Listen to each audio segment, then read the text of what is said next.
I got broads in Atlanta. Just to lean the family.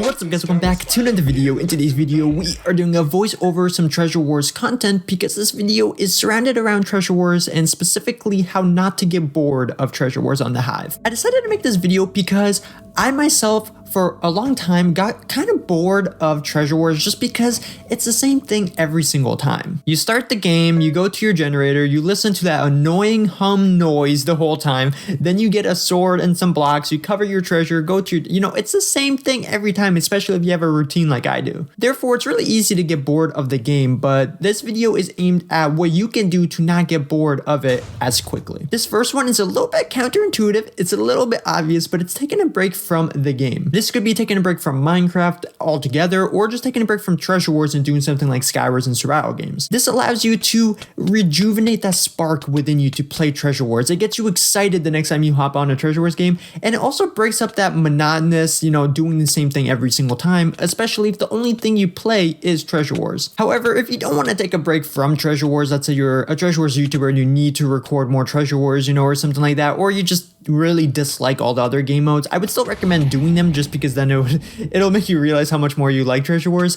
But if you really don't want to take a break, these next steps are for you. When you're in a game of Treasure Wars, go ahead and try to do something differently than what you normally do. For instance, this could be doing a challenge that you set on yourself, like don't protect your treasure and just let someone come and destroy it.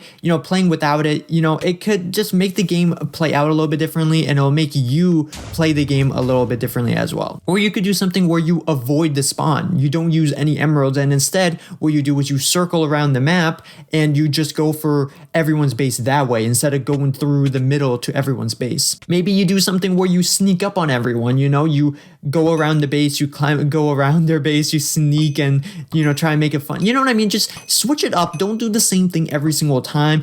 Sometimes it's fun to just try to win in different ways. If you're a YouTuber that's good content and just trying to do stuff in different ways, maybe even just you play out the game differently. If you always get blocks first, maybe, just something small like get the sword first, If you always cover your base in wood, maybe just cover it in wool this time and see how it plays out. Another thing that you can do within Treasure Wars is play the different modes that Hive has to offer. For instance, if you always play solos like I used to, go ahead and try doing duos. Go ahead and try doing trios and maybe even quads if you're up for it. Even if you're just by yourself and you don't have anyone else to play with, it still changes the way that the game unfolds. Solos, you're in control of everything. You're in control of who uses your generator, you're in control of where you're going, who's doing what, you're in control of everything. Whereas in duos, you're not in control. You have someone else on your team. But one thing that I found out is that you actually, a lot of the times, you play without someone else. So then it's you versus a two-team, which changes the way the game is. It makes it a little bit harder. And if solos is a little bit easy for you, this could be the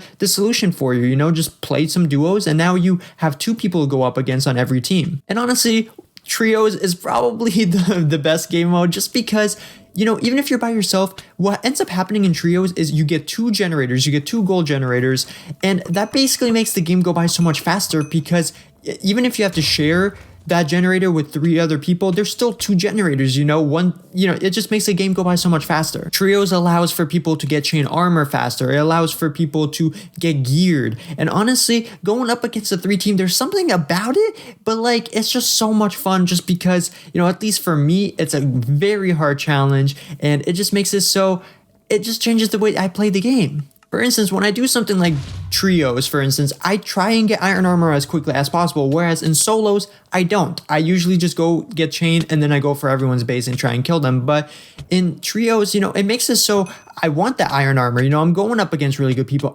Instead of getting a block breaker, I'll get a diamond sword because I know I'm going to have to kill more people. The next thing kind of plays off of this idea of doing the different game modes, and it's playing with friends, in a Discord call or even whatever you guys want to use, but it can make the game so much more fun just because even if the game itself, like let's say you have a really boring game and it's, even just being in a call makes it less boring just because you're actually talking, you're doing something else while you're playing. And I understand that a lot of you guys might not have friends that, play with all the time, or, they might not play at the same time that you are, the availability and all that, But, you know, go ahead and if you're playing a game of Treasure Wars and you have someone that you like have been queuing up with a lot and they've been on your team and you guys like chat in the chat, maybe ask them for their Discord, or if they have one, you know, it doesn't hurt to ask. And a lot of times, you know, a lot of players do have it, you know, just because you don't know them doesn't mean that, you know, they don't have anything, you know, and then you guys can talk, you know, you might make a friend, you know, and it just makes it so much more fun playing with other people. It also changes the way that you play the game because now you have someone that you can actually talk to,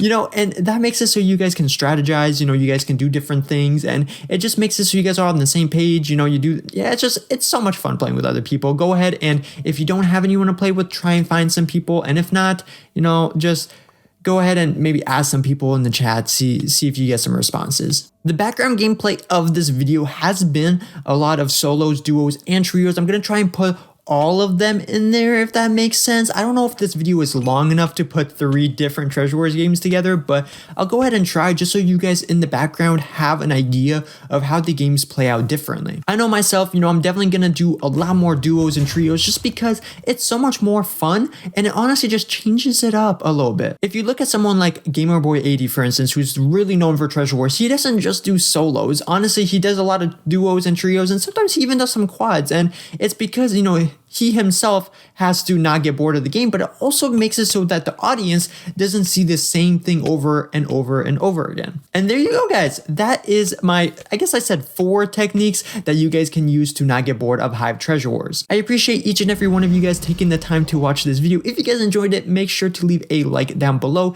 and make sure to subscribe if you've been enjoying the content lately. You know, I've been putting a lot of effort into it, and subscribing is free, and you can unsubscribe at any time in the future for free. And, you know, it doesn't hurt anyone, and it might, you know, you might even enjoy the content moving forward. So go ahead and give it a shot. And with that being said, thank you all so much for watching this video. Have a safe and enjoyable rest of your day, and I'll see you guys in the next one.